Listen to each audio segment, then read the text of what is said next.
নমস্কার বন্ধুরা, সবাইকে আমার চ্যানেলে স্বাগত। তো আজকে আমি একটি বই আপনাদের কাছে রিভিউ করব, যে বইটি কতটা ভালো এবং কতটা দরকারি, নাকি বইটি মানে পড়ে কতটা কি ডাব্লিউবিসিএস এর জন্য কতটা প্রিপারেশন করা যাবে, প্রিলিমসের জন্য করা যাবে না মেন্সের জন্য করা যাবে। তো সেই ব্যাপারে আপনাদের একটি নর্মাল একটা আইডিয়া দেব। প্রথমে বলে রাখি, ডাব্লিউবিসিএস এর জেনারেল স্টাডিজ ম্যানুয়াল এই বইটি দুটি ল্যাঙ্গুয়েজে আছে, একটি ইংরেজি একটি বাংলা। তো বাংলা ভার্সনের দ্বিতীয় সংস্করণ এবং ইংলিশ ভার্সনের 4th এডিশন মার্কেটে অ্যাভেলেবেল। তো আপনারা চাইলে কলেজ স্ট্রিট এবং অ্যামাজন বা ফ্লিপকার্টে পেয়ে যেতে পারেন। বাংলা বইটির দাম ইংলিশ ভার্সনটির চেয়ে 100 টাকা মতন বেশি অনলাইনে পাওয়া যাবে।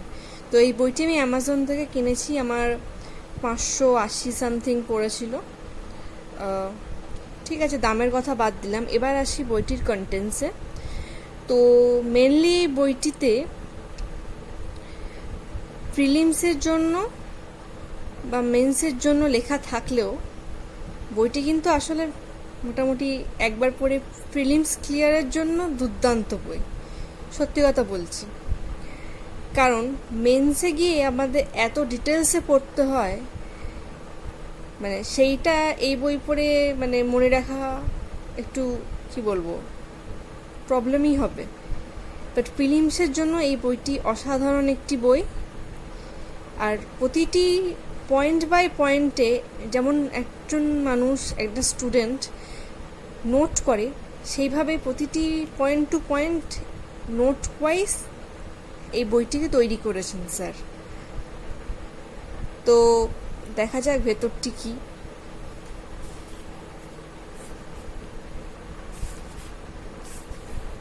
তো এখানে প্রথমেই বইয়ের শুরুতেই প্রিলিমস এবং মেন্সের কি কি subject wise marks division and number of question সেটা পরিষ্কারভাবে দেওয়া আছে। তো মেনলি আমাদের তৈরি করার মধ্যে এই চারটি যে জিকে সাবজেক্টস আছে, চারটি মানে history, geography, politics and economy, এই চারটির উপরই মেন ফোকাসটা আমাদের হওয়া উচিত। বাকি জেনারেল সায়েন্স আর ইংলিশ আর general mental ability and current affairs, এগুলো মানে কি বলবো, এটাও সমপরিমাণ গুরুত্বপূর্ণ, বাট মেন আমাদের ফোকাস হওয়া এই চারটি। কারণ আপনাদের পেপার ক্লিয়ার করাবে, আপনাদের যতটা জ্ঞান থাকবে ভেতরের, মানে জেনারেল জিকে মানে জিএ সাবজেক্টের উপর যতটা ডেপথ থাকবে, সেটাই আপনাদের এক্সামটা ক্লিয়ার করাবে। তো এখানে এই চারটি নিয়েই আমি বলবো, বাকিগুলো অতটা আমি বলছি না। এই চারটি সাবজেক্টই বলবো যে কীরমভাবে কি দেওয়া আছে। তো শুরু করা যাক। তেমন এখানে মেন্সেরও দেখুন, মেন্সেরও এখানে কি কি সাবজেক্ট, কত মার্কস এবং কত কি নাম্বার আছে, সেটা মানে পুরো ক্লিয়ারলি মেনশন করা আছে। ওকে, তো পার্ট 1-এ এখানে ইতিহাস, প্রথম বিভাগ ইতিহাস।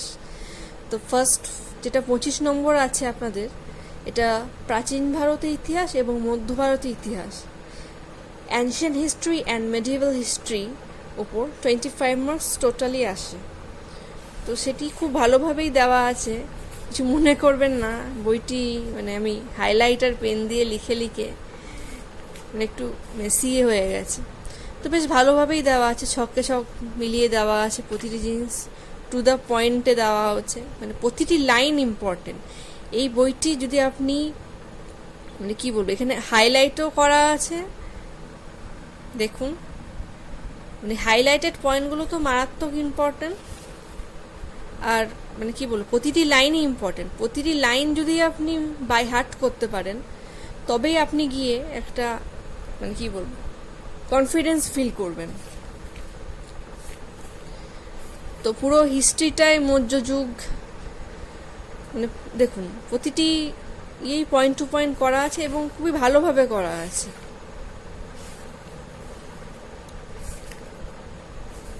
দাস বংশ, লোদি বংশ। তারপর এখানে এটা হচ্ছে ন্যাশনাল মুভমেন্টের স্টার্টিংয়ে কীভাবে ফরেন সোর্স, ফরেন মানে ইংরেজ, পর্তুগিজ সবাই এসে দখল করা শুরু করলো ইন্ডিয়াতে কীভাবে, তো সেইগুলো দেওয়া আছে।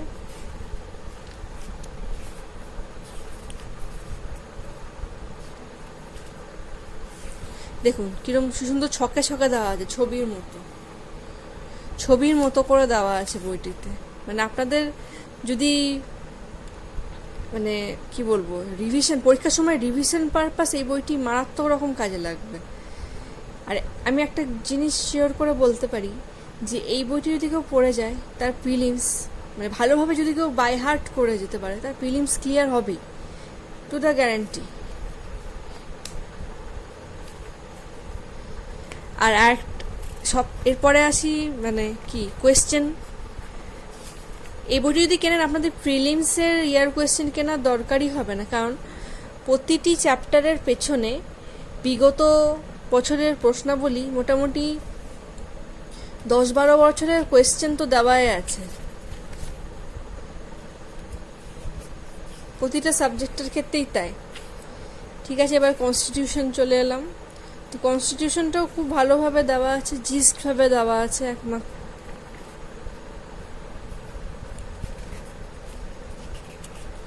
প্রতিটি ধারা, তারপর প্রেসিডেন্সির কি কাজ, হাইকোর্ট, মানে সবই পাওয়া যাচ্ছে এখানে মোটামুটি। এখানেও সেরকম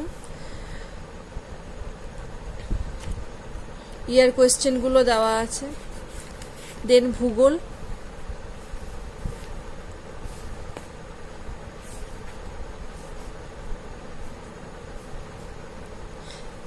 আর তারপর হচ্ছে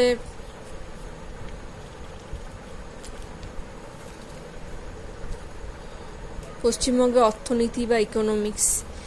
আচ্ছা, অর্থনীতি সম্বন্ধে আমি একটা কথা বলি, অনেকেই ইংরেজি পড়ে বুঝতে পারেন না, ইংরেজি টার্মসগুলো বুঝতে পারেন না। তারা যদি একবার ইংলিশ কোনো লেকচার শুনে যদি বাংলাটাকে পড়ে না, আমার বাংলা বই কেনার অর্থ হচ্ছে তাই যে আমি মানে যদি কিছু না বুঝতে পারি তাহলে বাংলা বইটা পড়ে আমার চটজলটি সেটাকে কি বলবো বুঝতে মানে আমি মোক্ষম হবো আর কি। কারণ আমি বেঙ্গলি মিডিয়ামে পড়েছি 12 অবধি, then after my 12 I will complete my BTech and MTech. তো যতই আমি যাই পড়ি না কেন ইংলিশে, তারপরে বাট আমি যে মাধ্যমিক সময়ে পড়ে এসেছি যেটা সে মানে আমার সেই পড়াগুলো পড়তে গেলে আমি যদি আবার হঠাৎ করে ইংলিশে হঠাৎ করে ইংলিশ প্রথমেই বই নিয়ে বসি তাহলে আমার বুঝতে সমস্যা হবেই। তো আপনাদের আমি এটাই সাজেস্ট করব, যারা বেঙ্গলি মিডিয়ামের তারা প্রথমেই WBCS প্রিপারেশন শুরু করার জন্য আপনার মাতৃভাষা যেটা সেই ভাষায় যে বই লেখা আছে সেই বইটি প্রথমে পড়ুন, তারপর আপনি যান হায়ার ভার্সন, আপনি ইংলিশ যান, আলাদা আলাদা বই পড়ুন। মানে প্রতিটি সাবজেক্টে আলাদা আলাদা বই পড়াটা মাস্ট মেন্সের জন্য। বাট আমি প্রাথমিক হিসাবে বলবো আপনি এরকম একটা বেঙ্গলি মিডিয়ামের যারা স্টুডেন্ট তারা বাংলা বইটাকে প্রথমে প্রেফার করুন। অবভিয়াসলি মেন্সে আসবে ইংলিশ, তো তার জন্য তো আলাদা করে পড়তেই হবে। বাট আপনার যদি কনসেপ্টটা ক্লিয়ার থাকে বাংলা বই পড়ে, তাহলে আমি অবশ্যই এটা অ্যাসিওর করে বলতে পারি আপনি ইংলিশ যখন পড়বেন না তখন আপনার আর কি বলবো অত কষ্ট হবে না আর কি। আমরাও প্রথম বেঙ্গলি থেকে ইংলিশে গিয়ে অনেক সমস্যা হয়েছিল যখন আমি কলেজে উঠি আর কি, তারপর সেটা ধীরে ধীরে ঠিক হয়ে গেছে। যাই হোক, আসি আবার অন্য কথায় চলে গেছিলাম। আচ্ছা, এখানে যে সায়েন্সের চ্যাপ্টারগুলো আছে এগুলো কি বলবো, এগুলো মানে জাস্ট অ্যাজ এ নোট হিসাবে আপনি একবার চোখ বুলে যেতে পারেন আর কি। বাট এখান থেকে সায়েন্সের ব্যাপারটা কভার মোটামুটি করা আছে, ঠিকঠাকভাবেই করা আছে। বাট সায়েন্সের জন্য আপনাকে আরও ডিপতে গিয়ে পড়তে হবে, যে কোনো অন্যান্য বই, সেটা আপনাকে পরে আমি অন্য একটা ভিডিওতে রিভিউ দেবো কী করে আপনি সায়েন্স পড়বেন। সায়েন্সও এখানে দেওয়া আছে। আর ইংলিশও এখানে মোটামুটি যে যে টপিকগুলো আসে প্রিলিমসের, তো সেগুলো মোটামুটি কভার করা আছে। 1 সাবস্টিটিউশন, তারপর এটা ইয়ার কোয়েশ্চেনগুলো 25টা করেই দেওয়া আছে। দেখুন 25, মানে 10 বছরে 25টা করেই দেওয়া আছে। ম্যাথও তাই বলবো, ম্যাথের জন্য অন্য বই ফলো করতে হবে। এখানে তেমন কিছু বেশি খুব একটা দেওয়া নেই, কয়েকটা মাত্র কোয়েশ্চেন দেওয়া আছে। তো ম্যাথের জন্য আলাদা আলাদা বই আছে। আর কারেন্ট অ্যাফেয়ার্স এখানে দেওয়া আছে মেনলি, এই বইটার জন্য দেওয়া আছে 2019 সালের কারেন্ট অ্যাফেয়ার্সটা মোটামুটি দেওয়া আছে। But it is not enough, current অ্যাফেয়ার্সের জন্য আপনাদেরকে অন্যভাবে পড়তে হবে, কারণ এটা পড়েই মনে রাখা অসুবিধাজনক। কারণ কারেন্ট অ্যাফেয়ার্স ডেলি পড়তে হয়, ডেলি সকালবেলায় পড়তে হয় কারেন্ট অ্যাফেয়ার্স। আমি একটা বই কিনে নিলাম আর পরীক্ষার 1 মাস আগে পড়ে গেলাম, আপনার কিছু মনে থাকবে না। আমি এটা ভুক্তভোগী, আমি অনেক মেন্স দিয়েছি ব্যাংক এক্সামের, তো সেখানে থেকেই আপনাদের এক্সপিরিয়েন্স ওয়াইজ বলছি। ব্যাংক পিও মেন্স আমি দিয়েছি, bank RRB PO, IBPS PO, তো সেই ওয়াইজ বলছি। ডাব্লিউবিসিএস এর ক্ষেত্রেও সেটাই প্রযোজ্য যে কারেন্ট অ্যাফেয়ার্স আপনাকে বছরের প্রথম দিক থেকে, যেদিন আপনি প্রিপারেশন স্টার্ট করবেন সেই দিন থেকে কারেন্ট অ্যাফেয়ার্স পড়তে হবে। আপনাদের আমি সাইটগুলো বলে দেবো যে পরবর্তী ভিডিওতে, যে কোথা থেকে কী কারেন্ট অ্যাফেয়ার্স আপনারা প্রিপেয়ার করবেন। তো আবার এই বইটিতে চলে আসি। এই বইটিতে কিছু মেন্সেরও টপিক দেওয়া আছে, পরিবেশ যেটা মেন্সে আসে সায়েন্সের যে পেপারটায়, কিছু টেকনোলজিক্যাল, সায়েন্স অ্যান্ড টেকনোলজিরও কিছু দেওয়া আছে কিছু মোটামুটি। আর এই জিনিসটা খুব ভালো দেওয়া আছে, সাধারণ জ্ঞান, যেটাকে আমরা স্ট্যাটিক জিকে বলি। তো এখান থেকে আপনারা পড়তে পারেন। আরও অন্যান্য বই আছে। তো ওভারঅল মোদ্দা কথা, সব কিছু দিক দিয়ে বিচার করতে গেলে বইটি প্রিলিমসের জন্য 1 নম্বর বই। অ্যাসিওর করে বলতে পারি, এটা যদি কেউ পড়ে যায় প্রিলিমস তার ক্লিয়ার হবেই। আর আপনারা দেখুন, আপনারা আরও রিভিউ দেখুন, অন্যান্য বইয়েরও রিভিউ দেখুন, তারপর আপনাদের যেটা সুইটেবল মনে হবে সেটিই কিনুন। থ্যাংক ইউ, ধন্যবাদ।